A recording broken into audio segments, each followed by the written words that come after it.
r/AITA stepdaughter filed false police report, so I kicked her out. The handcuffs clicked shut around my wrists in front of my entire AP history class.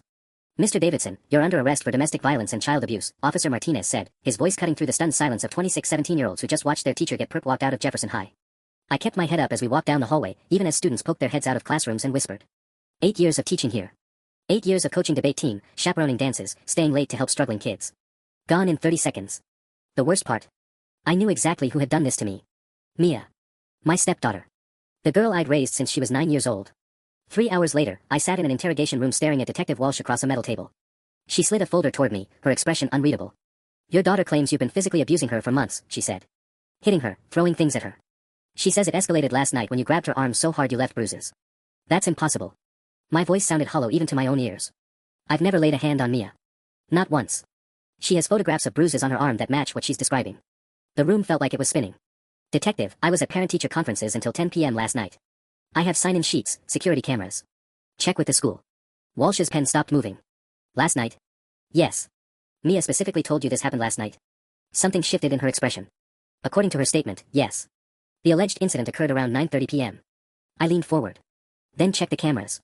Check with Principal Roberts. I was in meetings with 3 different families between 9 and 10. There are witnesses. 4 hours later, I walked out of the police station, charges dropped pending further investigation. But I knew the damage was already done.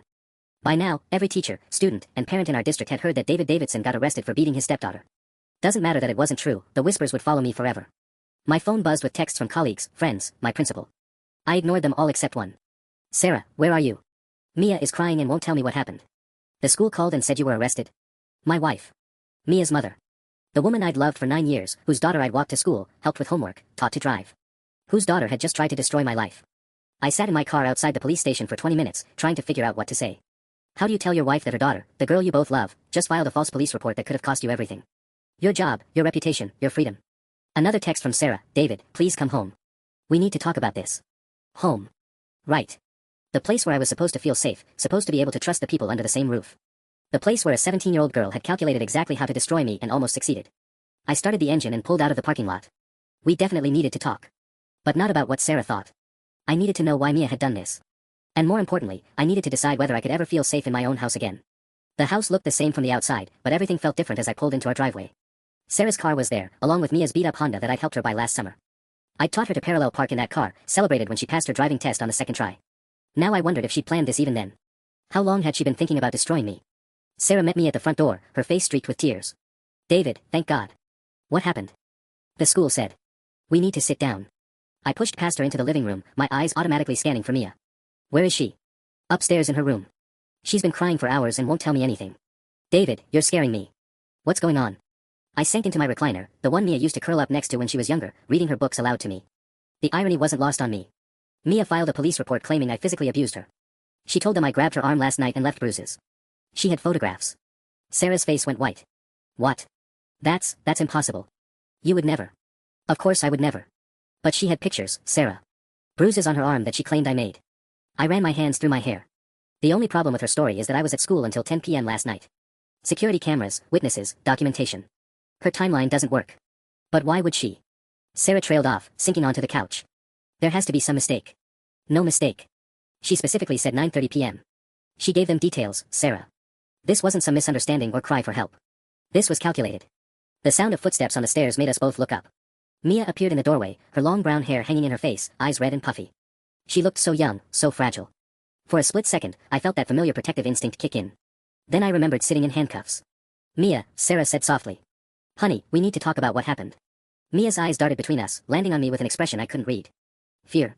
Guilt. Defiance. I don't feel well, she mumbled. Can we do this tomorrow? No. The word came out harder than I intended. We're doing this now. Sit down. She flinched, and Sarah shot me a warning look. But I was done walking on eggshells around someone who tried to send me to prison. Mia perched on the edge of the couch, as far from me as possible. Her sleeves were rolled down, covering her arms. Show us the bruises, I said. David, Sarah started. Show us the bruises you photographed and gave to the police. Mia's jaw tightened. I don't have to prove anything to you. Actually, you do. Because those bruises were evidence in a criminal case against me. A case that fell apart when they checked the security cameras and realized I wasn't even home when you claimed I hurt you. The silence stretched between us like a taut wire. Sarah looked confused, lost. Mia stared at her hands. How did you get those bruises, Mia? I pressed. Because they're real, I know that much. The police saw them. But I didn't put them there. When she finally looked up, there was something cold in her eyes that I'd never seen before. Something that made my blood run cold. Maybe you just don't remember, she said quietly. And that's when I realized this was far from over. Don't remember. The words hit me like a physical blow. Are you seriously suggesting I blacked out and beat you? Mia shrugged, but I caught the slight tremor in her hands. People do things they don't remember all the time. David doesn't drink, Sarah said firmly. He barely has a glass of wine at dinner. What are you talking about, Mia? I'm talking about how he gets when he's angry. Really angry. Mia's voice was getting stronger, more confident. Like last month when I came home past curfew. Or when he found out about my grades. My stomach dropped. She was weaving truth with lies, taking real moments and twisting them into something sinister. Yes, I'd been frustrated about her grades. Yes, I'd raised my voice when she came home at 2 a.m. with no explanation. But I'd never touched her. I never laid a hand on you, I said through gritted teeth. Not when you missed curfew, not about your grades, not ever. That's what you want to believe. Sarah was looking between us like we were speaking a foreign language. Mia, honey, I need you to be very clear about what you're saying. Are you telling us that David has been hitting you and somehow, forgetting about it? For just a moment, Mia hesitated. I saw doubt flicker across her face, and I thought maybe she was going to come clean, admit this was all some horrible mistake or cry for attention gone wrong. Instead, she doubled down. I'm saying he hurt me, and now he's trying to make me look like a liar because he knows it'll ruin his precious career. Her voice cracked on the last word, and tears started flowing again. He's already turned you against me, Mom. Look at you, you're not even sitting near me. The manipulation was masterful. In 30 seconds, she'd flipped the script and made herself the victim again. Sarah's expression softened, and she started to move toward Mia. No, I said sharply. Don't you see what she's doing? Sarah, I was at school. There are cameras, timestamps, witnesses. Her story is impossible. Maybe the cameras are wrong, Mia whispered. Maybe you came home earlier than you remember. The cameras are wrong. I stood up, my chair scraping against the hardwood. The sign-in sheets are wrong. The 3 parents I met with are all lying. Principal Roberts is covering for me. The entire school is part of some conspiracy. David, please lower your voice, Sarah said. You're frightening her. I'm frightening her. The laugh that escaped me was bitter and hollow. She had me arrested, Sarah. In front of my students. My career is hanging by a thread because of her lies, and I'm the one who's frightening. Mia shrank back into the couch cushions, making herself look smaller, younger. See? This is what he's like when he gets angry. Being angry about false accusations is normal. My voice echoed off the walls. Any person would be angry about this. David. Sarah's voice was quiet but firm. I need you to calm down. The words hit me like a slap. My own wife was treating me like I was the threat. Like Mia's lies had already poisoned her against me. You believe her, I said flatly. I believe something happened to her. Look at her, David. She's terrified. I looked. Really looked. And I had to admit, Mia was putting on a hell of a performance. Tears streaming down her face, hands shaking, pressed back against the couch like she expected me to lunge at her any second. If I didn't know the truth, I might believe her too. Fine, I said. Show me the bruises. Right now. If I did this, if I hurt you and somehow blocked it out, then show me what I did. Mia's eyes darted to Sarah, then back to me. They're fading now. It's been 6 hours, Mia. Bruises don't disappear in 6 hours. She pulled her sleeves down tighter over her wrists. And that's when I knew I was fighting a war I'd already lost. I want to see those photographs, I said, my voice deadly calm. The ones you gave to the police. Mia's face went pale. I don't have them anymore. The police have them as evidence. I can get copies. I pulled out my phone. In fact, let me call Detective Walsh right now. I'm sure she'd be happy to discuss the inconsistencies in your timeline. David, stop. Sarah stood up, positioning herself between Mia and me. You're being aggressive. I'm being thorough. There's a difference. But I lowered the phone. Mia, one last chance. Tell me the truth about how you got those bruises. She lifted her chin, and for a moment I saw a flash of the defiant little girl who used to argue with me about bedtime. I already told the truth. Fine. I headed toward the stairs. I'm calling my lawyer. Your lawyer. Sarah's voice pitched higher. David, what are you doing? I'm protecting myself. Since my own family won't. I paused at the bottom of the steps. You might want to call one too, Sarah. Because when they charge Mia with filing a false police report, you're going to need legal advice. The silence that followed was deafening. I could hear the grandfather clock in the hallway ticking, the hum of the refrigerator, the sound of my own heartbeat in my ears. They can't charge me with anything, Mia said, but her voice wavered. I'm the victim here. Victims don't lie about timelines. Victims don't refuse to show evidence. I turned back to face her. But people who file false reports. They face felony charges. Up to 5 years in prison, depending on the state. You're trying to scare her, Sarah accused. I'm telling her the facts. Facts she should have considered before she decided to destroy my life. I headed upstairs to my office, leaving them in the living room. I could hear Sarah's voice, soft and soothing, comforting her daughter. The same daughter who'd made me take a perp walk in front of my students. My hands shook as I scrolled through my phone for my lawyer's number. Jim Hendricks had handled our house purchase and will preparation, nothing like this. But he'd know who to call. Jim. It's David Davidson. No, everything's not fine. I need a criminal defense attorney. 20 minutes later, I had a name, Catherine Price, one of the best defense lawyers in the state. Her consultation fee alone was more than I made in a week, but what choice did I have?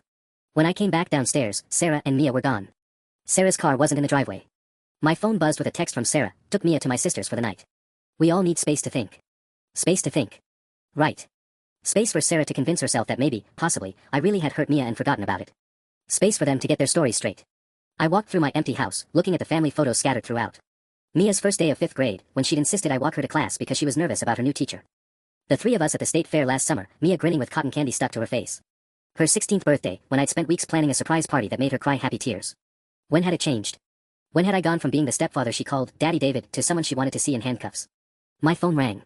Catherine Price's office, returning my call. Mr. Davidson. I've reviewed the basics with Jim Hendricks. I'd like to meet first thing Monday morning. In the meantime, I need you to document everything. Every text message, every conversation, every interaction you can remember with your stepdaughter over the past 6 months. And don't communicate with her directly until we talk. What about my wife? Be careful there too. If this goes to trial, she might be called to testify. Anything you say to her could be used against you. After I hung up, I sat in my kitchen staring at my phone. 36 hours ago, my biggest worry was whether the debate team would make it to regionals. Now I was planning my defense against charges that could end my career and send me to prison. And somewhere across town, the girl I'd loved like my own daughter was probably crying in her aunt's spare bedroom, still maintaining the lie that could destroy us all. Sunday morning arrived gray and cold, matching my mood perfectly. I'd barely slept, spending most of the night researching false police reports and their consequences. The house felt like a tomb without Sarah and Mia's voices echoing through the halls. My phone had been buzzing non-stop since yesterday evening. Word travels fast in a small town, especially when it involves a high school teacher getting arrested. I turned it to silent after the 15th call from colleagues and friends, all wanting to know what really happened. At 9 a.m., my doorbell rang. Through the peephole, I saw Principal Robert standing on my porch, looking uncomfortable in his weekend clothes. David, he said when I opened the door. We need to talk. I led him to the living room, the same space where Mia had spun her web of lies 24 hours earlier. Robert sat stiffly on the couch, avoiding eye contact. The district office has been in contact with the police, he began. While the charges were dropped, there's still an ongoing investigation. My stomach clenched. What does that mean for my job? Administrative leave. Effective immediately. Full pay, but you can't set foot on campus until this is resolved. He pulled out an envelope. I'm sorry, David. My hands are tied. I stared at the official letterhead, the words blurring together. 8 years of perfect evaluations, student awards, parent commendations, none of it mattered now. One lie from a 17-year-old girl had erased everything I'd built. How long? I asked. Could be weeks. Could be months, depending on how thorough the investigation is. Roberts finally met my eyes. Between you and me, I know you didn't do this. The timeline doesn't work, and you're not that kind of man. But the district has to protect itself. After he left, I called Catherine Price's emergency line. Her weekend rate was astronomical, but I was desperate. They're keeping the case open, I told her. My job is suspended indefinitely. That's actually not unexpected, she said calmly. The police need time to build a comprehensive case for why the allegations are false. It's not enough that your alibi holds, they need to prove intent to deceive on your stepdaughter's part. How do they do that? Phone records, social media, witness statements. They'll be looking for evidence of planning, motive, or previous false allegations. Has she ever done anything like this before? I thought about it. Mia had always been dramatic, prone to exaggeration when she wanted attention. But outright lies? Nothing this severe. Not really. She can be manipulative when she wants something, but this is different. What about her relationship with you lately? Any conflicts that might explain motive? That's when it hit me. 3 weeks ago, Mia had begged me to co-sign on a car loan for a newer vehicle. Her Honda was reliable, but she wanted something flashier for her senior year. I'd said no, we couldn't afford the payments, and her current car was fine. She'd been furious. Accused me of not caring about her, of treating her differently than I would a real daughter. The fight had lasted for days, with Sarah caught in the middle trying to mediate. There was an argument about a car loan, I told Catherine. She was pretty angry when I refused to co-sign. That could be relevant. Anything else?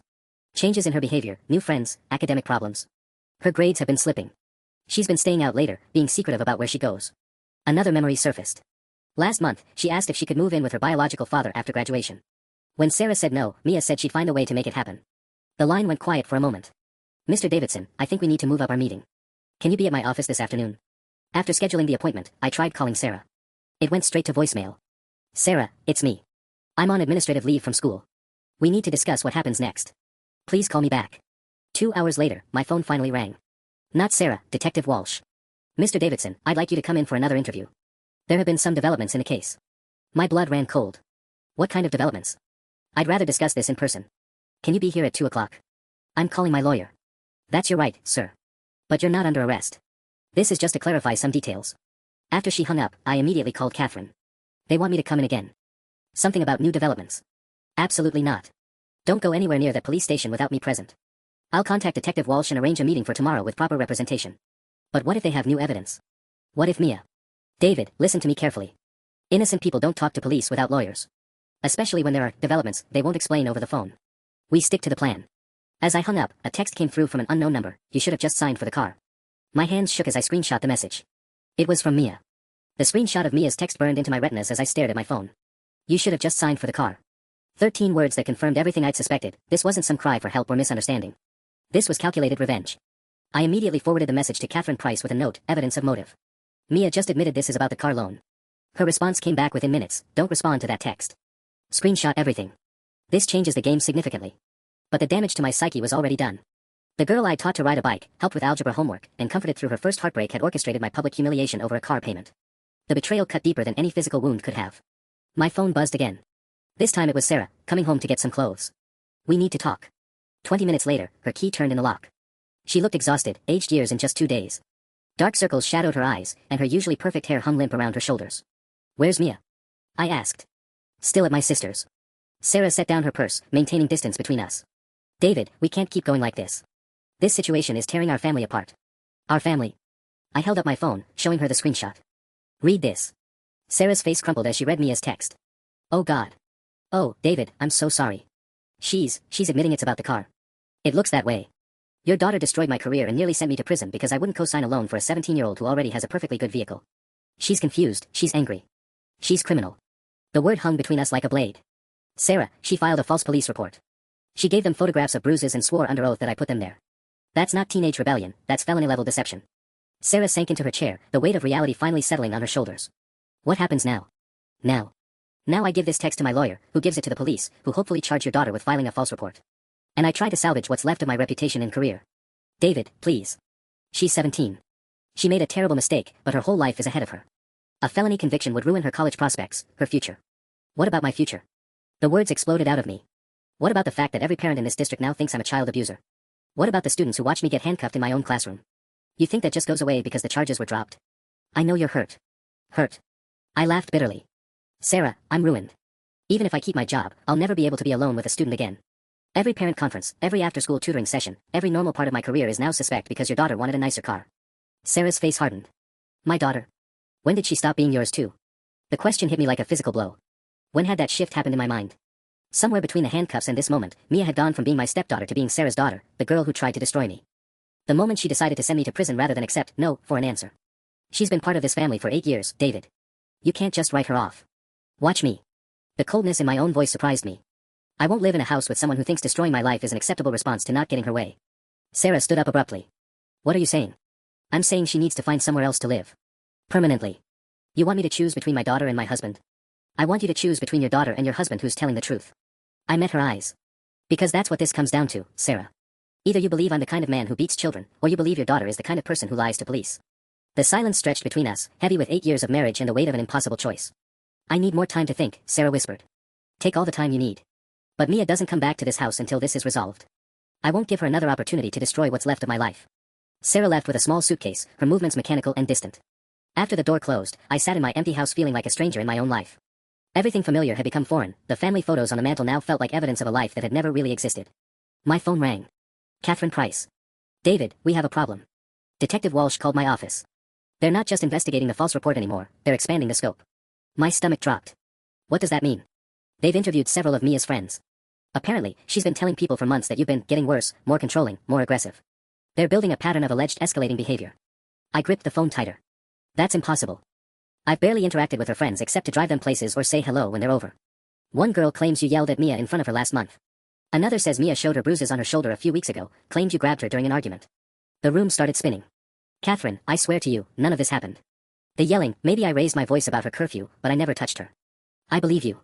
But David, this is sophisticated planning. She's been laying groundwork for weeks, maybe months. Creating witnesses, documenting alleged incidents, building a narrative. A 17-year-old had orchestrated a months-long campaign to frame me for abuse, complete with fake evidence and coached witnesses. The calculation of it made my skin crawl. There's more, Catherine continued. They found her diary. My heart stopped. What kind of diary? The kind that conveniently details a pattern of escalating abuse, with dates, times, and descriptions of incidents that allegedly occurred when you were provably elsewhere. It's almost like she knew someone would find it. Because she wanted them to find it. Exactly. The problem is, juries eat this stuff up. A teenage girl's diary, friends corroborating her claims of being afraid, it's compelling evidence even when it's fabricated. I sank into my chair. How is this happening? How is she getting away with this? She's not. The timeline issues are glaring once you dig deeper. 3 of the incidents she described happened on days when you were documented as being out of town for school events. The bruises she showed her friends don't match the stories she told police. She's been too clever for her own good. A new text came through, this time from Sarah. Mia wants to come home and get some things. Can you be somewhere else for an hour? I showed the message to Catherine over video call. Her expression darkened. Absolutely not. She doesn't get unsupervised access to your house. For all we know, she'll plant more evidence or claim you threatened her by text. So what do? You tell your wife that any contact with Mia goes through me from now on. She wants her belongings. Fine. Sheriff's deputy supervises the visit, everything gets documented, and you're not present. I typed back, she can get her things with police supervision. I won't be alone in a house she has access to. Sarah's response was immediate, you're treating her like a criminal. Because she is one, I texted back. 3 hours later, I watched from my car down the street as a sheriff's deputy supervised Mia loading boxes into Sarah's vehicle. Even from a distance, I could see her animated gestures as she talked to the officer, probably spinning more lies about the terrible stepfather who'd driven her from her own home. My phone buzzed with a call from Jim, my neighbor. David, I hate to be the bearer of bad news, but there are rumors flying around the neighborhood. Someone's been telling people you were arrested for beating Mia. The campaign continued. Even as the police investigation was proving her claims false, Mia was still out there destroying my reputation one neighbor at a time. Jim, none of it's true. The charges were dropped because I have an airtight alibi. I figured as much. But you know how people talk. After we hung up, I realized the full scope of what I was facing. This wasn't just about criminal charges anymore, it was about living in a community where half the people thought I was a child abuser, married to a woman who might not believe my innocence, fighting a battle against someone who'd been planning my destruction for months. And I was losing. Monday morning arrived with a phone call that shattered what little hope I had left. Mr. Davidson, this is Janet Morrison from Child Protective Services. My blood turned to ice. CPS. Why are you calling me? We've received a report concerning your stepdaughter, Mia Chin Davidson. I need to schedule a home visit to investigate allegations of domestic violence and emotional abuse. I gripped the phone so tight my knuckles went white. The police already investigated. The charges were dropped. I understand that, sir. However, CPS operates independently of criminal proceedings. We're required to follow up on any report involving potential child abuse, regardless of police findings. After scheduling the visit for Wednesday, I immediately called Catherine. Her receptionist put me straight through. They're covering all their bases, she explained grimly. Even if the criminal case falls apart, a CPS finding could still destroy your teaching career. How is this possible? The evidence proves I didn't do it. CPS uses a different standard than criminal court. They don't need proof beyond reasonable doubt, just evidence that abuse is more likely than not. And David, a teenage girl's testimony carries enormous weight with social workers. I hung up feeling like I was drowning in quicksand. Every move I made seemed to drag me deeper. An hour later, Sarah showed up at my door unannounced. She looked terrible, hollow-eyed and shaking. CPS called me too, she said without preamble. David, what have we done? What has she done? For the first time since this nightmare began, my wife sounded like she was on my side. She's destroyed everything, I said simply. My job, my reputation, our marriage. And she's not finished yet. Sarah collapsed onto the couch. I tried talking to her yesterday. Really talking. I asked her to tell me the truth about those bruises.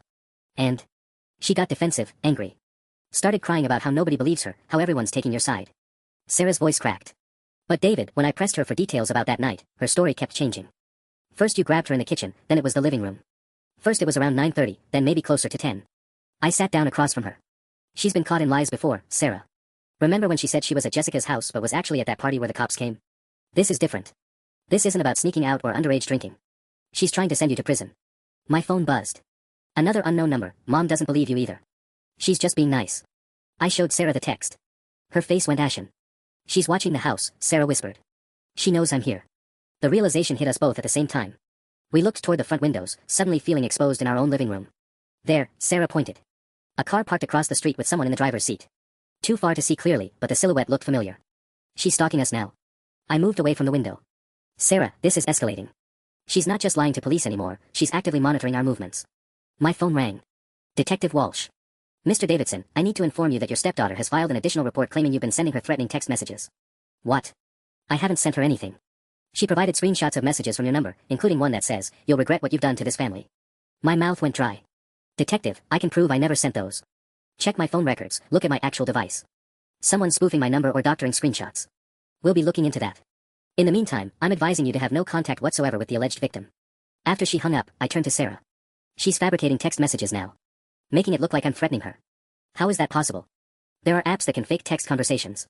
Or she could have borrowed someone else's phone and put my name in as the contact. I ran my hands through my hair. She's thought of everything, Sarah. Every possible angle to make me look guilty. The car across the street pulled away, but the damage was done. I felt exposed, hunted in my own neighborhood. I can't do this anymore, Sarah said quietly. I can't watch her destroy you piece by piece. What are you saying? Sarah met my eyes, and I saw something I'd been hoping for, resolve. I'm saying maybe it's time Mia learned that actions have consequences. The CPS visit Wednesday morning felt like preparing for an execution. I'd spent 2 days cleaning a house that was already spotless, organizing documents that proved my whereabouts for every incident Mia had fabricated, and rehearsing answers to questions I hoped they wouldn't ask. Janet Morrison arrived at exactly 9 a.m., a stern woman in her 50s with tired eyes that had probably seen every form of family dysfunction imaginable. She carried a thick folder and wore the expression of someone who'd already made up her mind. "Mr. Davidson, I appreciate you making time for this visit," she said, settling into my living room like she owned it. "I've reviewed the police report and the allegations. I need to ask you some direct questions." For 45 minutes, she grilled me about my relationship with Mia, my discipline methods, any history of anger issues. I answered everything honestly, providing documentation for my alibis, showing her the fabricated text messages that had been traced back to a spoofing app. "The evidence suggests these allegations are unfounded," I said, sliding a folder across the coffee table. My lawyer compiled everything: security footage, witness statements, phone records proving the messages were fake. Morrison barely glanced at the documents. "Mr. Davidson, children rarely fabricate abuse allegations without cause. Even if the specific incidents can't be proven, there's usually an underlying truth to their fear." Fear? I leaned forward. "Ms. Morrison, this started because I wouldn't co-sign a car loan." She admitted as much in a text message. "There's no underlying truth here except a teenager who didn't get her way. I've spoken with several of Mia's friends who corroborate her claims about your aggressive behavior. Friends she coached to lie for her. One of the incidents they described happened when I was in Chicago for a conference. There are hotel receipts, flight records. But Morrison had that look social workers get when they've decided you're guilty and are just going through the motions. I recognized it from dealing with parents who refused to believe their angels could misbehave at school. After she left, I called Catherine immediately. She's already made up her mind," I told her. "She thinks where there's smoke, there's fire. CPS investigators often have tunnel vision," Catherine replied. "But we have something new that might change the game entirely." The police found Mia's real diary. My heart skipped. Real diary? Hidden in her room, not the planted one they found first. It paints a very different picture. Entries about wanting to move in with her biological father, resentment about you having authority over her, detailed plans to make you pay for treating her like a child. Are you serious? Dead serious. There's an entry from 3 weeks ago that says, quote, "If you won't help me get what I want, maybe I'll get what I need a different way." Men like him think they're untouchable. Another one from last week, "Got the bruises figured out. Makeup and some strategic bumping into door frames. He'll never see it coming." I sank into my chair, overwhelmed by a mixture of vindication and horror. She'd been planning this for weeks, documenting her strategy like a military operation. "There's more," Catherine continued. "They pulled her internet search history. She researched domestic violence symptoms, how to photograph bruises, penalties for filing false police reports, even looked up whether step-parents could be charged with abuse in our state. So this is over. Almost. The DA is reviewing everything for charges against Mia. But David, there's something else you need to know. Sarah called my office this morning." My stomach clenched. "What about?" "She wants to discuss divorce proceedings. Apparently, Mia's been pressuring her to choose sides, and she's afraid if she doesn't support her daughter publicly, Mia will turn on her next." The words hit me like a physical blow. Even with proof of Mia's deception, even with her own admissions of fabricating evidence, Sarah was still going to choose her daughter over me. "I see," I managed. "David, I'm sorry. But maybe it's better this way. You need to focus on protecting yourself now." After we hung up, I walked through the house Sarah and I had bought together, looking at the life we built that was now crumbling around me. In trying to save my reputation and career, I was losing my family anyway. My phone buzzed with a text from an unknown number: "Enjoy being alone. You deserve everything that's coming." Mia wasn't finished destroying me yet. The text from Mia should have made me angry, but instead I felt something colder settle into my chest. Resignation, maybe. Or the clarity that comes when you finally accept you're at war. I forwarded the message to Catherine, then sat down at my computer and began typing. If Mia wanted to play games, I was done being a passive target. 2 hours later, I'd compiled everything. Every lie she told, every fabricated piece of evidence, every coached witness statement that fell apart under scrutiny. The real diary entries Catherine had mentioned. The internet search history showing premeditation. The spoofed text messages. All of it organized in a comprehensive timeline that painted the picture of a calculated campaign of destruction. But I wasn't sending it to my lawyer. I was sending it to the school board. If they wanted to keep me on administrative leave while they investigated, fine. But they were going to know exactly what kind of investigation they were conducting. Not into whether a teacher abused a student, but into whether a district employee was the victim of a sophisticated frame job. My finger hovered over the send button when my doorbell rang. Through the window, I saw a police cruiser in my driveway. Detective Walsh stood on my porch with another officer I didn't recognize. "Mr. Davidson, we need you to come with us for questioning." My blood ran cold. About what? I thought this case was closed. New allegations have been made. You're not under arrest, but we strongly advise you to contact your attorney.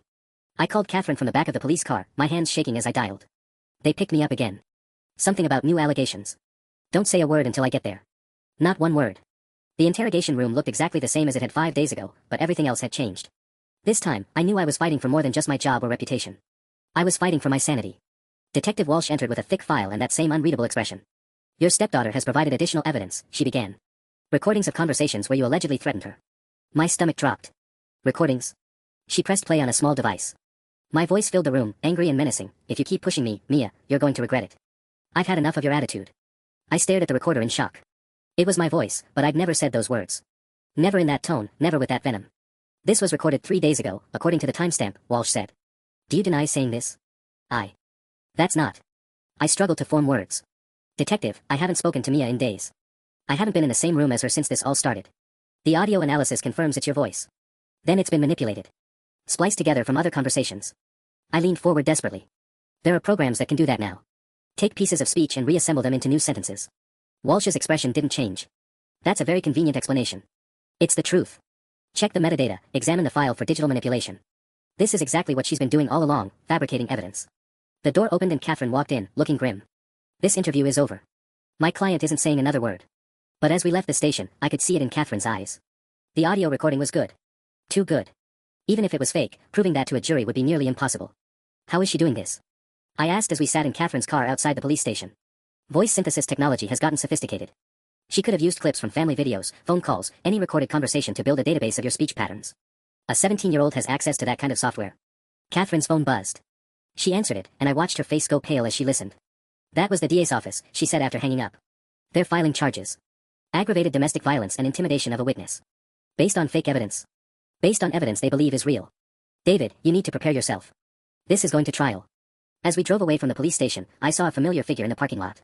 Mia, standing next to Sarah's car, watching us leave with a smile that made my blood freeze. She waved. The arraignment was set for Thursday morning.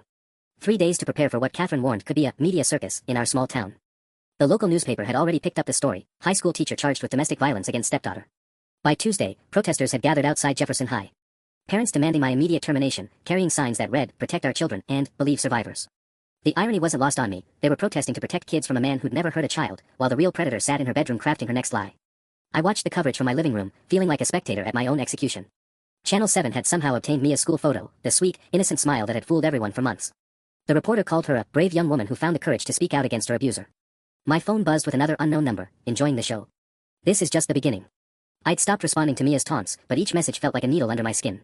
Catherine had advised documenting everything but engaging with nothing. Let her hang herself with her own harassment. Wednesday brought worse news. Catherine called at 6 a.m., her voice tight with frustration. The school board met in emergency session last night. They voted to begin termination proceedings. I'd been expecting it, but hearing the words still felt like a physical blow. Based on unproven allegations. Based on public pressure and liability concerns. Parents are threatening to pull their kids from your classes. The board's afraid of lawsuits if they keep you employed and something else happens. Something else? I didn't do anything the first time. I know that. You know that. But perception is reality in cases like this, David. The damage is already done. After she hung up, I sat in my empty house contemplating the wreckage of my life. My career was over. My marriage was ending. My reputation was destroyed. And somewhere across town, a 17-year-old sociopath was probably celebrating her success. That afternoon, Jim from next door knocked on my front door. He looked uncomfortable, avoiding eye contact. David, I hate to ask this, but my wife is concerned about you being so close to our house. With our kids playing in the backyard and all. The words hit harder than any police interrogation. These were people I'd known for 5 years. I'd helped Jim move furniture, borrowed his leaf blower, shared beers during backyard barbecues. Now they saw me as a threat to their children. Jim, you know me. You know I'd never. I want to believe that, David. But Linda saw the news, and with everything that's been said. He shrugged helplessly. Maybe it's better if you keep your distance for a while. After he left, I realized I'd become a pariah in my own neighborhood. The house I'd thought of as home had become a prison, and I was the inmate everyone feared. Thursday morning, I put on my best suit and drove to the courthouse, Catherine beside me coaching me through the process. Plead not guilty, say nothing else. Don't react to anything Mia or Sarah do. The cameras will be watching. As we pulled into the courthouse parking lot, I saw the media circus Catherine had predicted. News vans lined the street, reporters jockeying for position. And there, walking up the courthouse steps surrounded by victims' advocates, was Mia. She dressed for the part, conservative blouse, minimal makeup, hair pulled back in a simple ponytail. She looked younger than 17, fragile and innocent. When a reporter asked how she was holding up, she dabbed at her eyes with a tissue. I just want justice, she said in a voice barely above a whisper. I want other kids to know it's okay to speak up.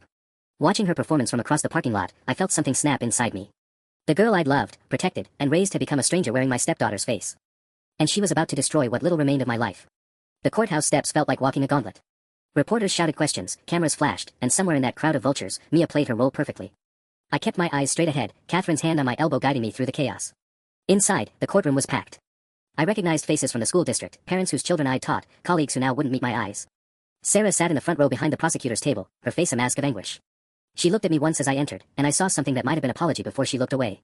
Judge Harrison called the court to order, and the formal reading of charges began. Aggravated domestic violence, intimidation of a witness. The words washed over me like poison. I entered my plea of not guilty in a voice that sounded foreign to my own ears. The prosecutor, a sharp-faced woman named Angela Torres, requested high bail. The defendant has shown a pattern of escalating behavior toward the victim, Your Honor. The state believes he poses a continued threat. Catherine stood immediately. Your Honor, Mr. Davidson has no criminal history, strong community ties, and has complied fully with all police requests. The alleged victim is not in immediate danger as she's residing elsewhere, and my client has maintained appropriate distance. Bail is set at $50,000. The gavel's bang echoed like a gunshot. $50,000. I'd have to mortgage everything I own just to stay out of jail while fighting charges for crimes I didn't commit. As we left the courthouse, another pack of reporters descended. This time, they got too close. Mr. Davidson. Did you abuse your stepdaughter? How long has this been going on? What do you say to parents who trusted you with their children? The last question stopped me cold. Catherine tried to keep me moving, but I turned toward the cameras. I say that I have spent my entire career protecting children and helping them succeed. I have never harmed a student, and I have never harmed my stepdaughter. The truth will come out. Then why did she file a police report? Another reporter shouted. Catherine pulled me away before I could answer, but the damage was done. I'd engaged with them, given them a soundbite they'd replay for weeks. In Catherine's office an hour later, she was livid. Never, ever talk to reporters again. Do you understand? They just got you on camera looking defensive and angry. That's the image that'll play on every news channel tonight. I was trying to defend myself. That's my job. Your job is to stay quiet and let me build a defense. She opened a thick file on her desk. Speaking of which, we have a problem. The prosecution has a witness we didn't know about. My stomach dropped. Who? Mia's guidance counselor at school. Apparently, Mia has been meeting with her for months, documenting alleged incidents of abuse at home. The counselor is prepared to testify that Mia showed signs of being a victim of domestic violence. Signs like what? Withdrawn behavior, declining grades, reluctance to go home after school. Classic indicators that counselors are trained to recognize. I felt the walls closing in. Catherine, her grades were declining because she was spending more time with friends and less time studying. She didn't want to come home because I was enforcing curfews her mother was too soft to maintain. I believe you. But to a jury, a school counselor carries tremendous credibility. Especially when she's describing months of documented behavioral changes that align perfectly with the abuse timeline. My phone buzzed with a text from an unknown number. Did you see yourself on TV? You looked scared. Good. I showed Catherine the message. She sighed heavily. She's not going to stop, is she? Even after the trial, even if you're acquitted, she's going to keep coming. No, I said quietly. She won't stop. This isn't about justice or being believed. This is about power. She's discovered she can destroy an adult's life with carefully crafted lies, and she likes it. Catherine closed the file and looked at me seriously. David, I need you to consider something. The prosecution has offered a plea deal. What kind of deal? Plead guilty to simple domestic violence. 2 years probation, anger management classes, no jail time. The intimidation charge gets dropped. I stared at her in disbelief. You want me to confess to something I didn't do? I want you to consider your options. If we go to trial and lose, you're looking at 5 to 10 years in prison. With this plea, you keep your freedom. But lose everything else. My teaching license, any chance at clearing my name. Those things might be gone already, David. Sometimes the best outcome isn't justice, it's survival. As I left Catherine's office, I realized I was facing an impossible choice.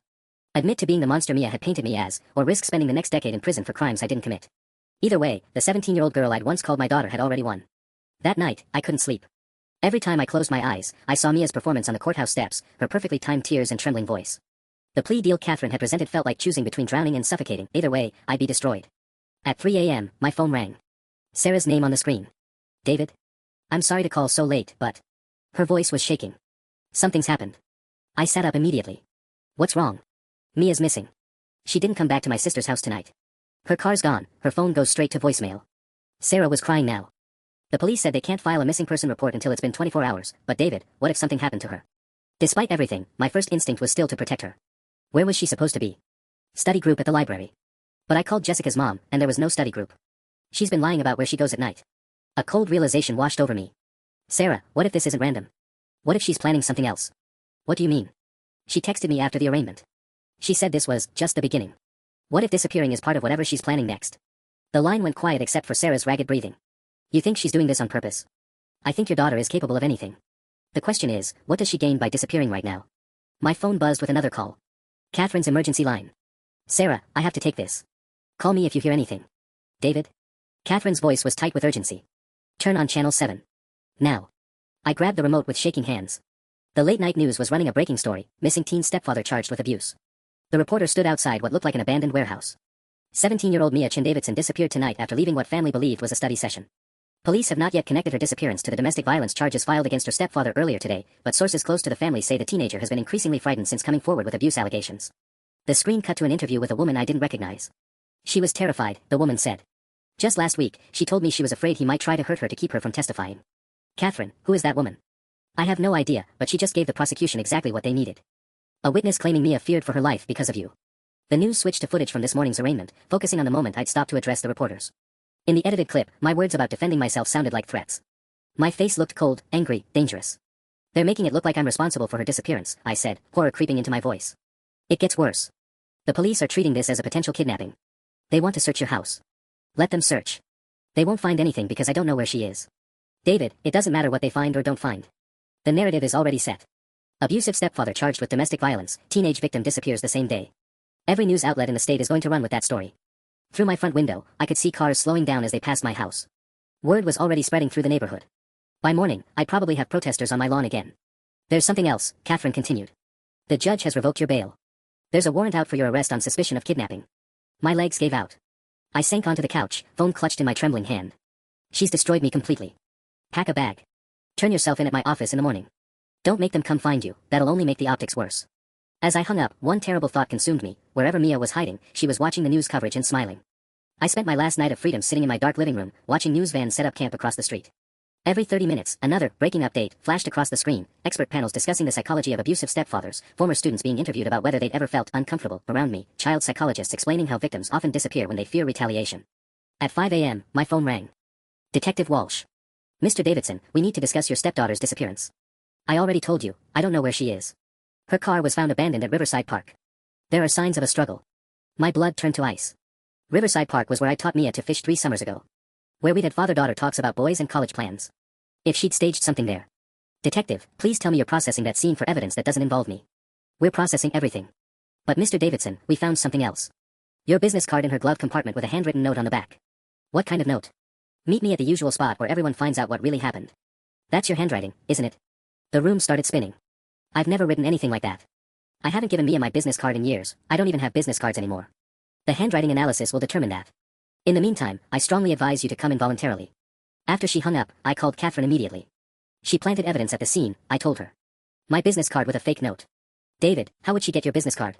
The answer hit me like a sledgehammer. My desk at school. When they put me on administrative leave, I wasn't allowed to clean out my office. She could have taken anything from there. But the handwriting. She's had 8 years to study how I write.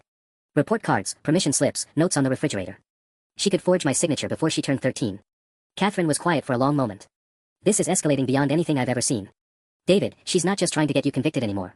She's trying to make you disappear permanently. At 7 a.m., Sarah called, hysterical. They found blood in her car, David. They think you might have killed her. Sarah, listen to me very carefully. Your daughter is not dead. She's hiding somewhere, watching all this play out, waiting for the perfect moment to reappear as the ultimate victim. How can you say that? There's blood evidence. Because I know her better than you do right now. This is chess, not checkers. Every move has been calculated for maximum damage. The police want to search our house again. They have a warrant for everything, computers, phones, any weapons. I almost laughed. Good. Let them search. The only thing they'll find is more evidence that I'm being framed. But even as I said it, doubt crept in. If Mia could plant evidence in her own car, what else might she have hidden in places I'd never think to look? Catherine arrived at 8 a.m. to drive me to the station for surrender. As we pulled away from my house, I saw my elderly neighbor Mrs. Peterson standing in her front yard, shaking her head sadly. The same woman who used to wave when I mowed the lawn, who'd brought me casseroles when Sarah was out of town. Now she looked at me like I was a monster. Catherine, I said as we drove through downtown, past the familiar streets where I'd built a life, what happens if they never find her alive? They'll find her.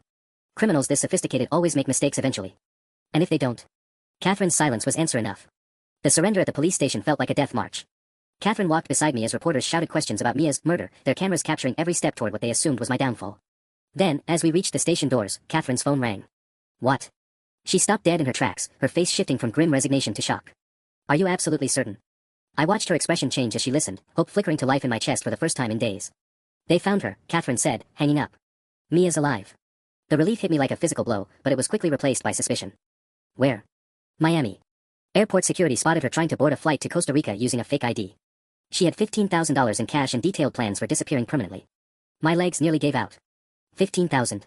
Where did she get that kind of money? That's the beautiful part, David. She documented everything. Turns out she's been catfishing older men online for months, telling them sob stories about her abusive stepfather and collecting donations for her escape fund. As we walked back to Catherine's car, she explained the rest.